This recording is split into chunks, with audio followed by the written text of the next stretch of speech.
Hey all friends, welcome to the channel.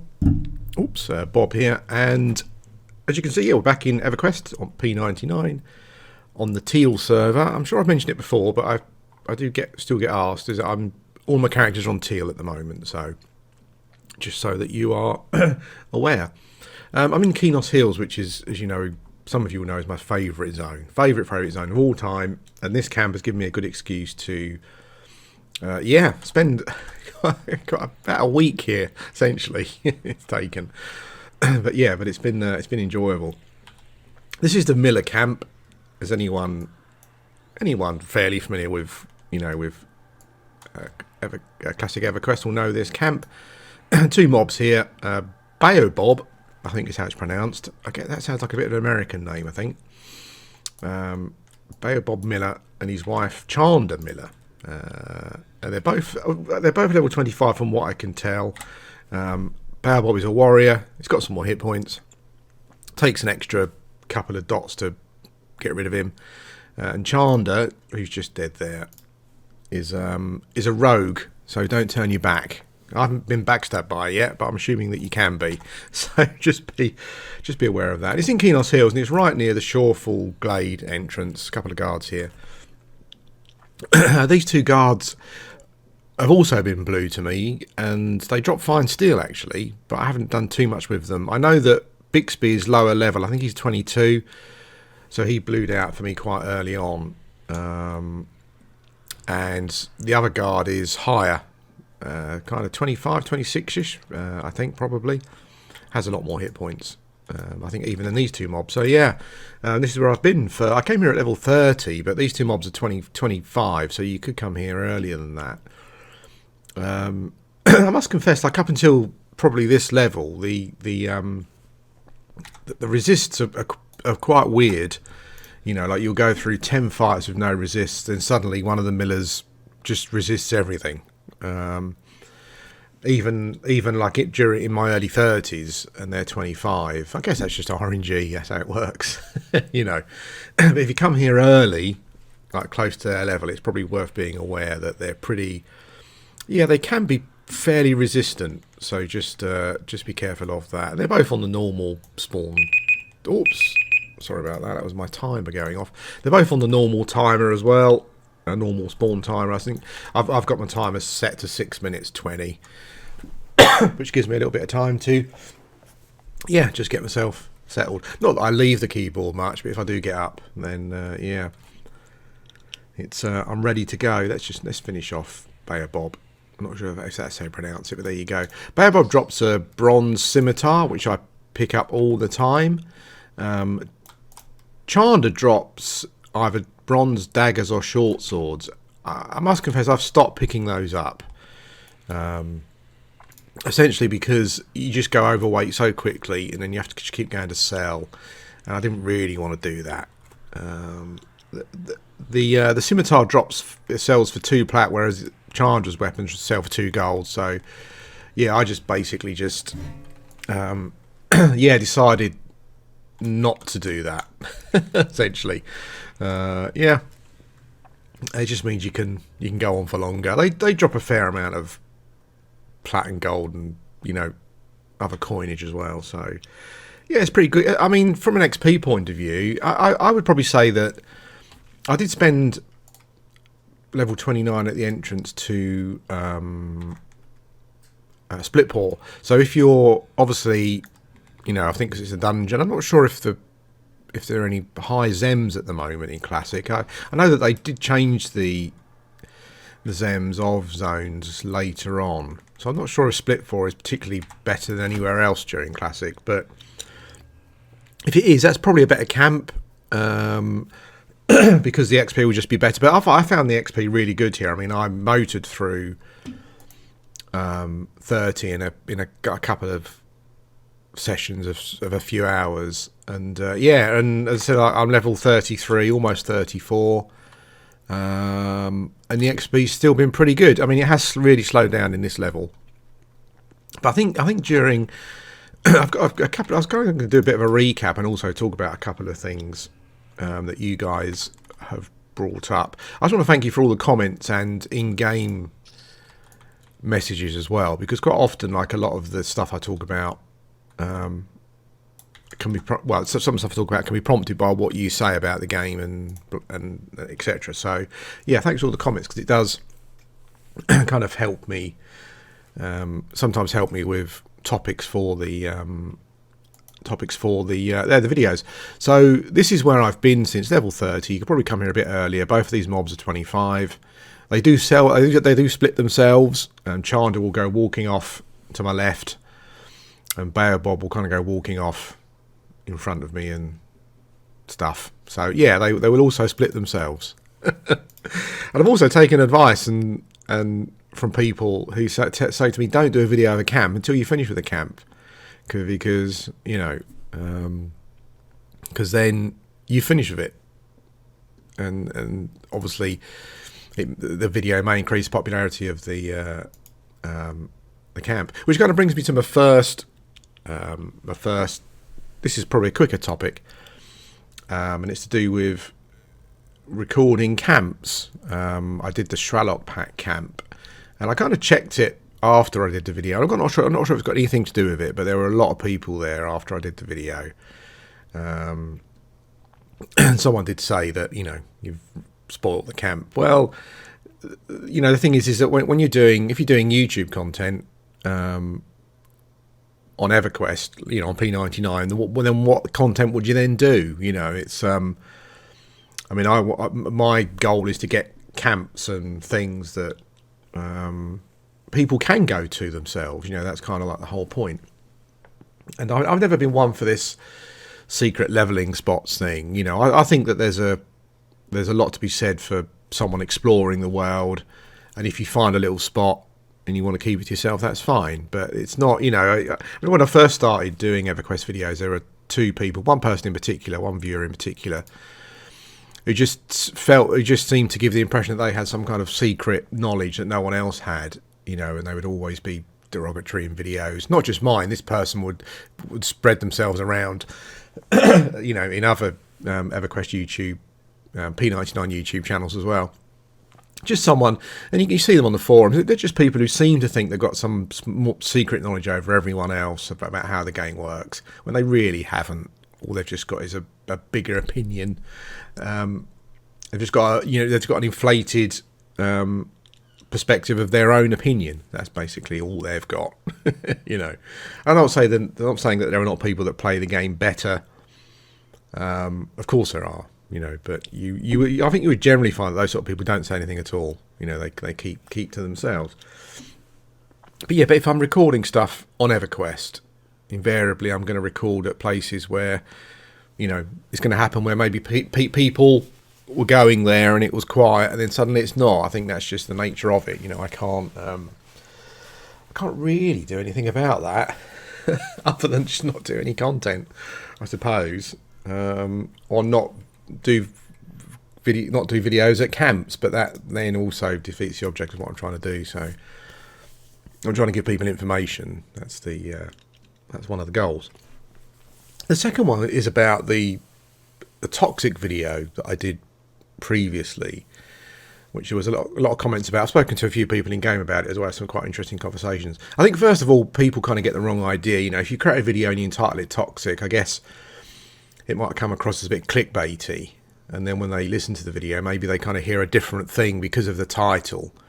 Whereas I kind of wasn't really saying that people were toxic at all, I don't think, you know, but you will come across situations. But what I've spoken to about a couple of people in game, like their experiences, it's been mentioned to me before, just by trolls basically, who don't like the server or don't like the people running it, but people have mentioned to me before that I'm kind of a bit of a fanboy for Project 1999, and I guess I am to a certain extent.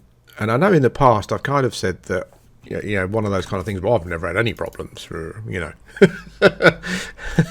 It's a bit like when you know, you say, I can't get this game that I really want to play to work on my computer, and someone else goes, well, it's working on mine. Well, great, thanks. You know, but it's not working on mine. Yeah, and it's I guess it depends on your. I mean, first of all, if you're old viewers of the channel, well, not old viewers, you know, you could be 15 and still be a long time viewer of the channel. What I mean is that if you've been watching the channel for quite a lot, you notice I don't do too much raid. I haven't done too much raiding on P99, so I kind of avoid that end. I avoid that end of it, so I don't kind of get involved in that. So I guess my experiences will generally be a bit more positive because I avoid that because I've not avoided, I just haven't reached that part of the game where people are pixel mad, but the other thing as well is that I do get problems in the game. It's like, so I guess it's probably I guess in the past when I've said to people I never get any problems, that's kind of not actually. What time is it? I don't like doing videos at night because night time's coming. That's great because it's just everything's just darker, but maybe it's a bit more atmospheric. Yeah, but when I say that I don't get problems, I mean that's not entirely true. I would probably say that not so much on blue, because I think on blue I kind of got to a level where I would go to a zone to level and there wouldn't be anyone else there. So you in that, I'm kind of in that 50, like mid 50s wilderness where with Kunark and Velius out there are kind of plenty of places to go. Playing off peak as well, obviously it's not helps, but since I've started green, I would say that I've had 2 or 3 problems every week. When I say problems, I mean with people's behaviour, and I can only talk about it from my point of view. Maybe they thought that I was a problem, but to give you an example, like about a week ago, I was in the entrance to Split Paw. The zone was completely empty. There was no one in there at all, and I sat. The two entrance mobs were there, as I said, zone empty. And I thought, well, I had about half a bar of mana to get, and I'm kind of one of those people who kind of errs on the side of caution. So I thought I would just quickly sit down and wait until that half a bar had medded. Wouldn't take too long, like a minute or something, probably. But then another shaman came in, a barbarian shaman. I think he was in the Hispartans guild. And I thought his behaviour was just really weird to bad. It was like, I mean, I'm a massive ogre, so he couldn't have missed me. But the weird thing, he walked in, kind of looked at me, and then immediately attacked the mobs. It was funny, really, because you kind of think to yourself, well, this person's probably like, I don't know, what are they, 13 or 14 or something? But actually, no, they're probably adults. They're probably an adult. That's the really sad thing about it. And you could tell kind of like you could tell that the guy sitting there must have thought, oh, this guy wants to camp, but no, I'm going to get it. I must have it. And you can often tell by the body language of the character as well. So like he came in, quickly looked at me, and then quickly attacked the mobs as quickly as he could. Didn't even sit down, or anything at all. And I know that there are people out there who will say, well, you were sitting down, you weren't attacking the mobs, blah blah blah. But I guess you hold people to your similar standards, whether they're good or bad. I don't know. You might think my standards are bad. But I would have quickly dropped a message off to the guy saying, are you going to be camping the entrance mobs? You're going to move to the safe room? What are you going to be doing? Just out of courtesy, really. But this person obviously didn't have any of that. So, yeah, they just decided to jump in and claim it for themselves. And as I said, yeah, since I've started green and moved to teal, I've had probably 2 or 3 experiences like that every week. So, yeah, I guess what I'm trying to say is that I do have problems in the game, so I know, as I said before at the start of this particular topic, people have said you're kind of a bit of a fanboy, I can't believe you don't have any problems. I do have problems, but I guess it just depends on what level of problems you're talking about. Like that, the incident at this that I just spoke about at the entrance to Split Paw, it's really annoying. And I thought to myself, what an umpty. Just send me a message, just some sort of common courtesy between fellow players. But you could tell that this person, just wanted the camp, and I didn't say anything to them. I just left. But you could also tell that this person would be like a rules lawyer. they would, I'm sure that they would have responded, oh well, you weren't attacking the mobs and they were up, blah blah blah. So I just left it and moved on.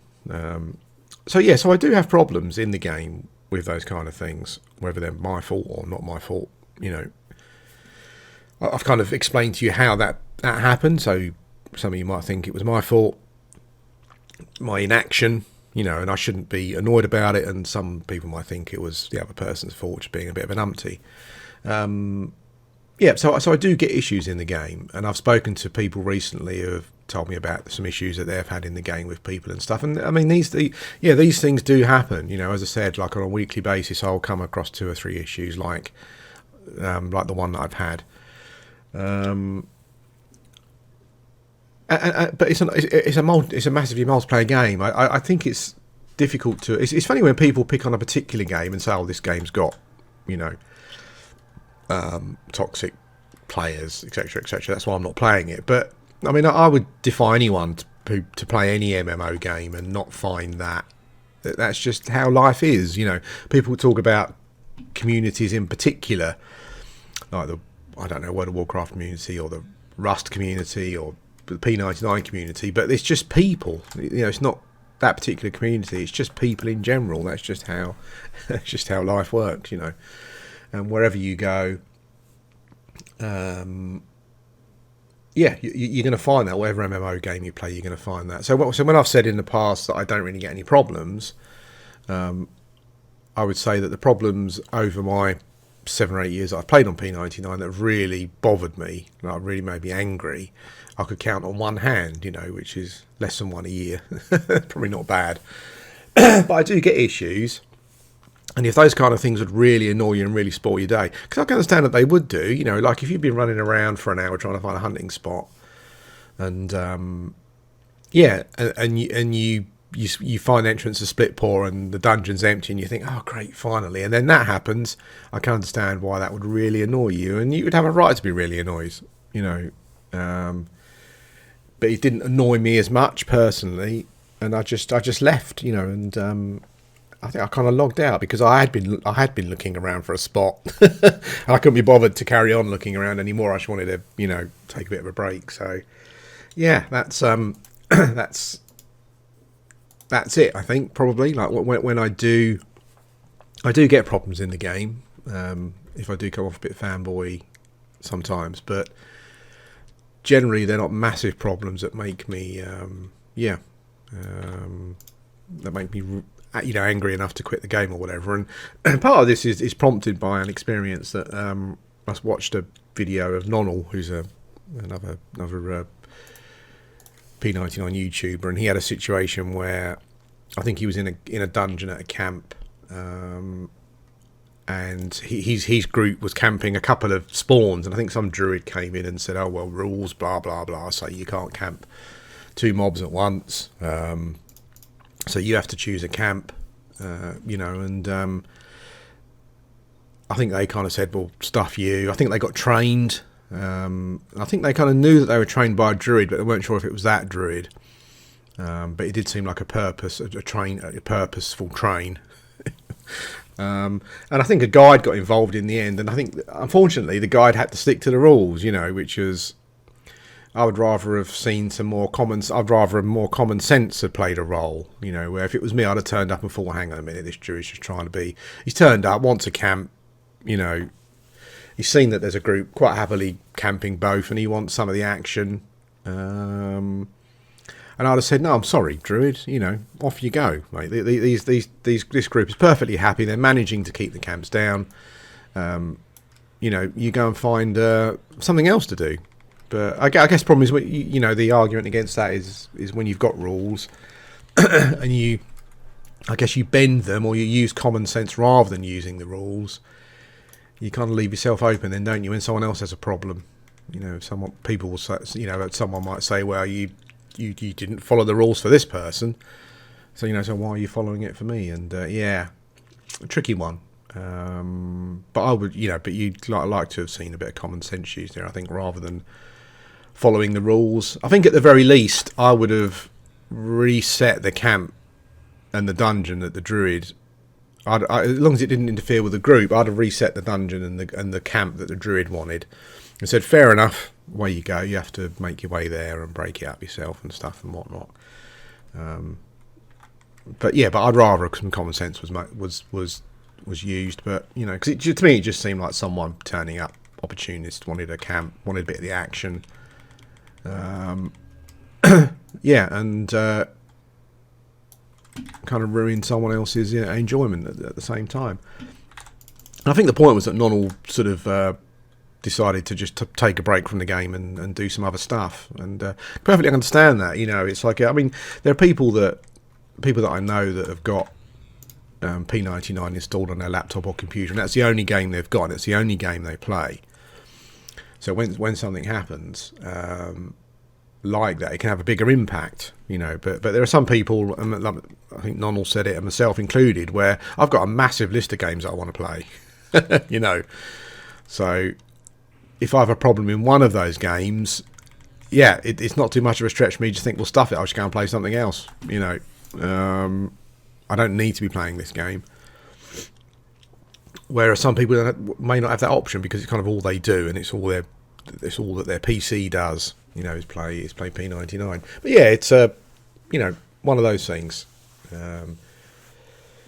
You'll find problems. I get problems, but generally, I don't. They're not problems. Not enough of a problem for me to sort of come on here and rant about them in game. It's just they're very very occasional. But I guess the thing is as well is that you've got to take into consideration, I suppose, that what I'm doing now is what I do quite often. I guess kind of hunt at uncontested camps, out in the world rather than in dungeons. I've spent some time in dungeons, but again, you see, I play off peak, so there's less people to get into conflict with. But I thought I would just bring that up because it's been something that people have spoken to me about in game and also on a video. But other than that, my experience so far has been really good. It's funny because it's the same with World of Warcraft Classic. Is that I came to the conclusion shortly after starting this and playing WoW Classic as well, is that this is not really Classic anymore, and I don't mean that there are some changes that happened after Classic that they've decided to leave in, or they couldn't find any evidence for, or they couldn't program out themselves. It's just not Classic anymore. The experience is not the same, I mean, just the wiki alone, kind of means that the experience is nothing like Classic, and my experience of Green and now Teal is nothing like Classic. But I think what I have enjoyed is starting a character from scratch, and exploring places to hunt, making up a little list of items that I need, being excited about a spell level upgrade or an item upgrade because it has a big impact. Those kind of things are what I'm finding quite exciting. I still enjoy the game mechanics, obviously, and the immersion of the world, but it's not a Classic experience, not even close. The only thing that's really Classic is the fact that there's no Kunark yet. It's just vanilla mob placements and all that kind of thing. Obviously, all that stuff is, but everything else is really not a Classic experience because we all know so much. There's so much information. And the other thing that people the other thing that I've had a conversation with about people is camps as well, like how hard it is to find a place to hunt.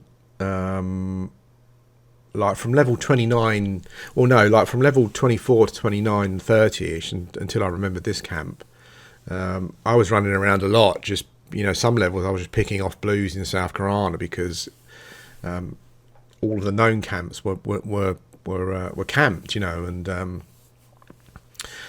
obviously again I'm talking about this from my point of view, the way I play the game. If you're the sort of outgoing person who'll go to a dungeon and start a group or get in a group, or not even outgoing, if you're a normal person who'll do that, then that's fine. Maybe you haven't had those experiences, but I would probably say that most people still have had those experiences.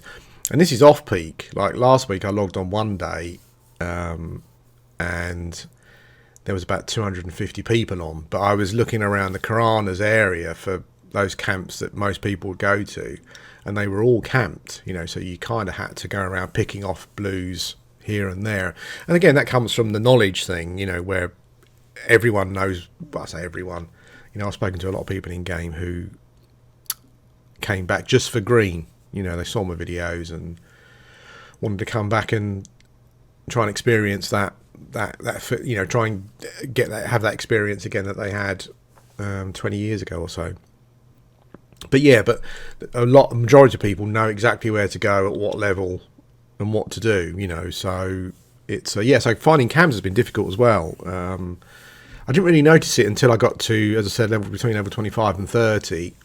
And I think camps will probably, the way that I'm playing the game at the moment anyway, I think camps will probably become tougher. The areas, the levels that I'm moving into, I'm more familiar with camps that I would like to visit.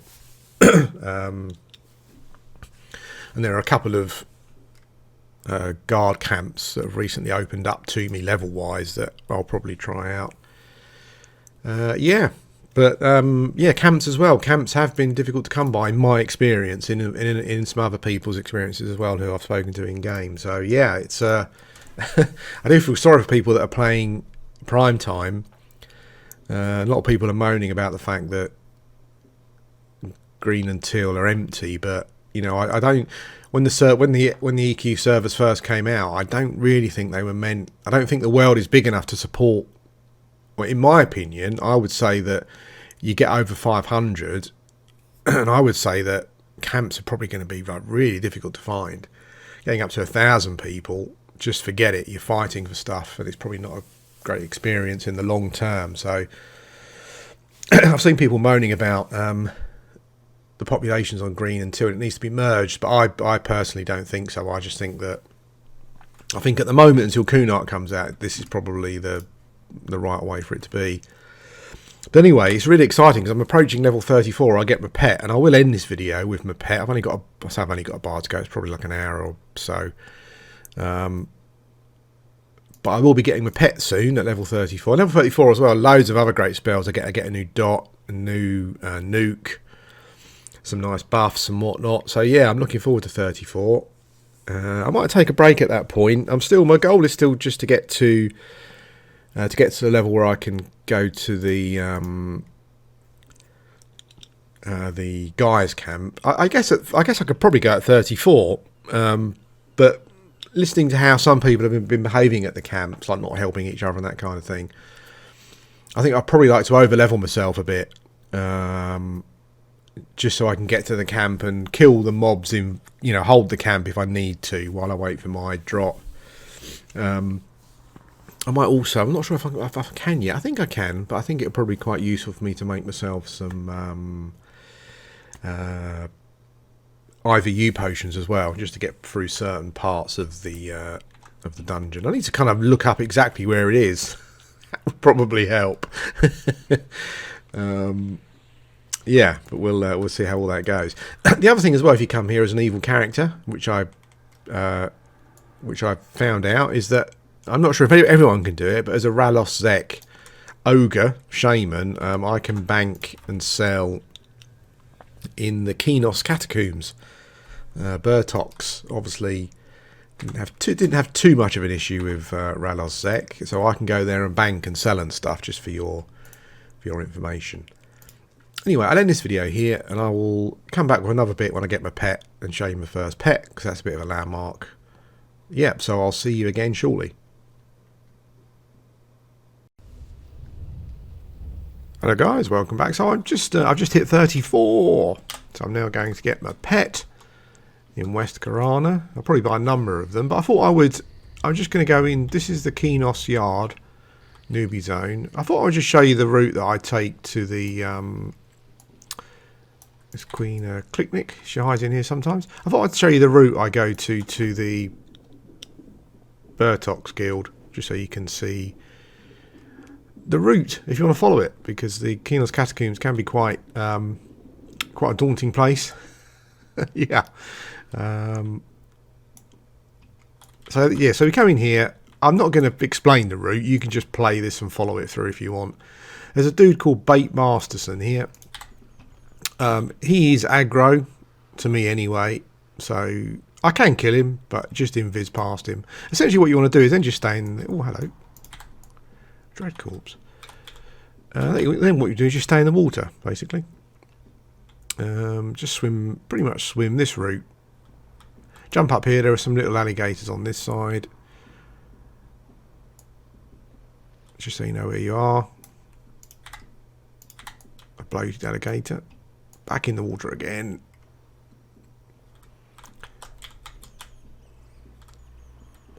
Yeah, and then we want to swim around.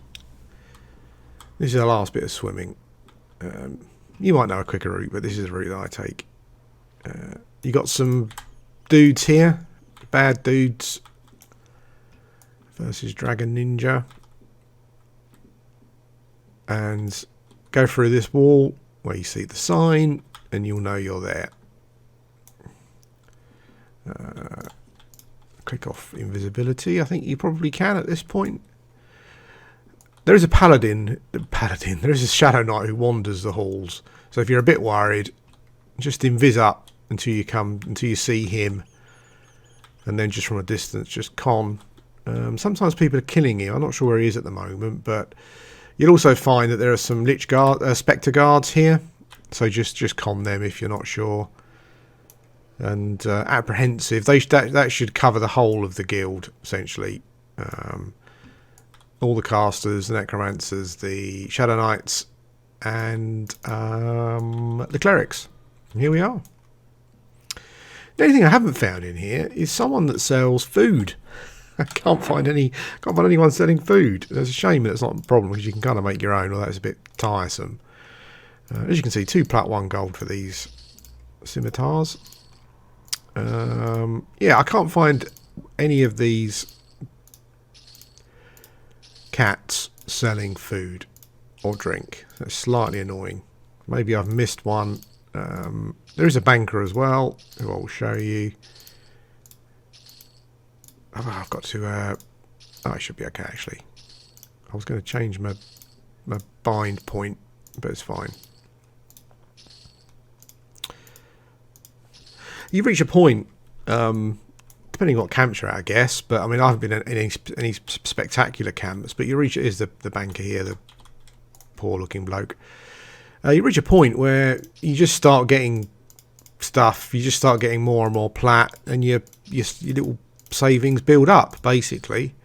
Yeah, I'm up to just over 1,500 now, which I'm sure is, you know, what do we need? I'm going to take 300 of your platinums, because I'm going to buy all of my pet spells if I can. Maybe I haven't got enough, so I don't have to keep going back to the West Karana. Yeah, so there's a little banker there as well, and that's it. We're here. They like us here. I'll say they like us. They put up with us. They're happy to take our coin. Okay. Morn, Dark Sun. I love some of the names. Really awesome. Yeah, so I'm now going to gate back out to Kenos Hills, and I'll run to West Karana. I'll buy him a pet, and then, yeah, I'll show him the first pet summoning. Well, friends, welcome back again. So we're West Karana. We're at the Barbarian Fishing Village. I think most of them will... dubious, actually. Brother Chintle doesn't like us. That's fine. Threatening. Okay. Maybe it's because we're a shaman. They're not too bad. But anyway, this is Analia. And she sells the pets, basically. So I'm also going to buy and try out, not that one. Is it that one? Charm. Shaman. Oh, okay. Let me just check something. I thought that Shaman could buy the charm animals. Ah, that's annoying. Shaman couldn't buy charm animals until Kunark. That's frustrating. I was kind of thinking about using that as an interesting little way to level, maybe. Because I could charm up to animals up to level 33 with that, but no, they decided not to put that in until Kunark. That's annoying. Okay, well, okay. I'll buy my pet spells. Guardian Spirit. 49. 89. Okay, I'll buy my pet spells. Done. And then we'll go and summon our first pet. See what we get. See what name we get. Companion is the first one. Let's see how we go.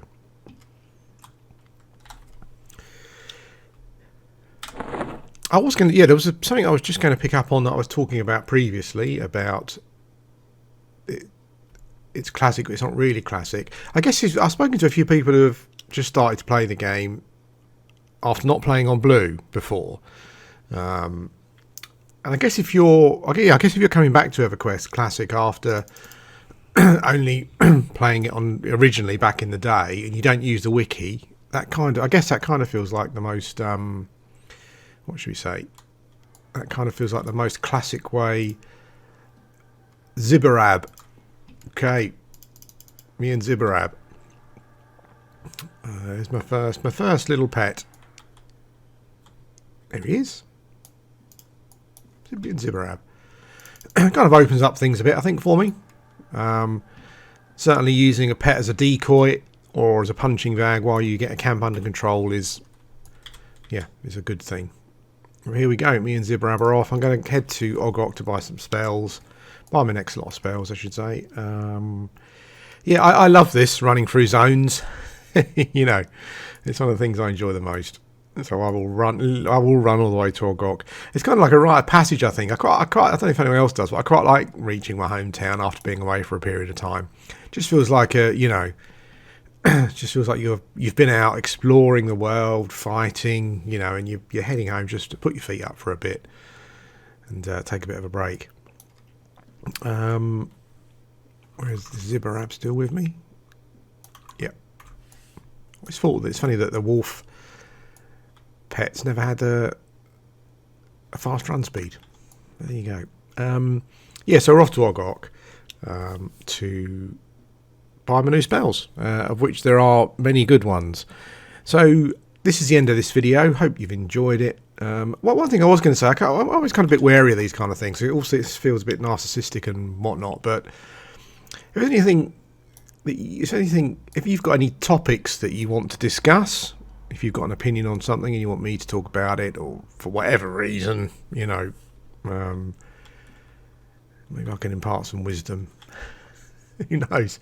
Then please let me know. I know it's something that people seem to like to do on other channels, and I do talk to people a lot in game about things. So yeah, if you want to have a discussion about something and you want me to talk about it, so that you're kind of discussing it with someone, I guess, and let me know. Yeah, and I can include it in a future video. What I might do next is I kind of want to push on a bit and get to that point where I can go and sit at the Guys of Deceiver camp. What I might do next though is I might try and do a quest for some stuff. Like I quite like the looks of maybe getting a test like Paw of Opola or Testament of Vanir. The Testament looks like it's got a fairly long spawn. I think Dylan Starshine is quite a long spawn time. I might try and do that actually, just to break up the leveling a bit, to see how we get on. Yeah, but other than that, we'll continue leveling. I might do some Enchanter stuff as well. I've kind of been picking up little bits and pieces from Enchanter, just to make life a bit easier for him. I'm hoping to get my Charisma up to a point where Charm sticks reasonably well, and then we'll start some charming. But anyway, yes, thanks for watching, and I'll speak to you again soon.